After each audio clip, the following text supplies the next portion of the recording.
Dans cette vidéo sur PowerPoint, j'aimerais programmer plusieurs masques de diapositives. J'entends par là pas simplement personnaliser les dispositions entre elles.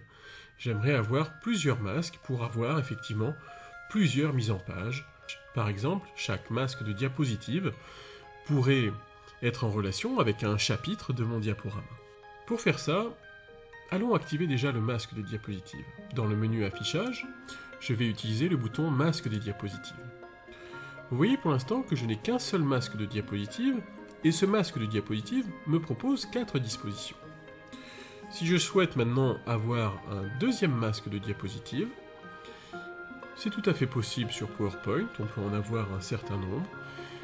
On va remonter dans le ruban masque de diapositive, et au niveau du groupe modifier la forme de base, vous pouvez voir ici qu'on peut insérer un nouveau masque de diapositive. C'est ce que je fais ici, et je n'ai pas détruit mon premier masque, mais j'ai rajouté un deuxième masque de diapositive.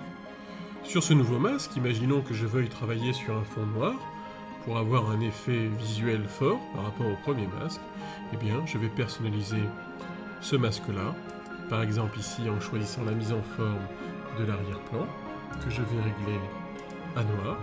Je travaille sur la diapositive principale de ce masque, donc toutes les dispositions se sont réglées conformément à ce que je fais sur la diapositive principale.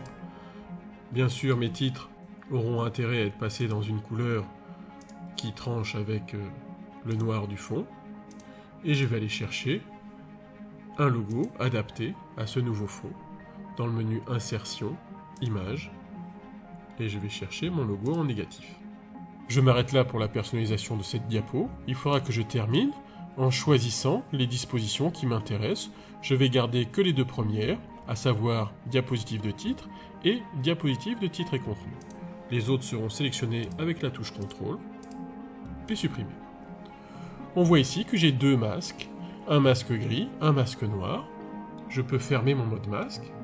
Et maintenant, quand je décide de travailler dans mon diaporama, à l'insertion d'une nouvelle diapositive, je peux choisir entre mon masque gris et mon masque noir. Si je veux une diapositive de titre noir, j'enclenche ma diapositive de titre noir, et maintenant, je vais chercher une diapositive de titre et contenu grise.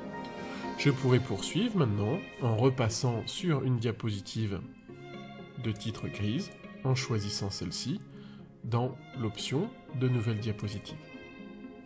À tout moment, sur une diapositive qui est déjà existante, vous pouvez changer effectivement la disposition. Là aussi, vous retrouverez vos deux masques. En conclusion, cette technique est assez intéressante pour les gens qui veulent manipuler plusieurs graphismes différents et faire des masques adaptés à chaque fois. Il faut donc personnaliser plusieurs masques.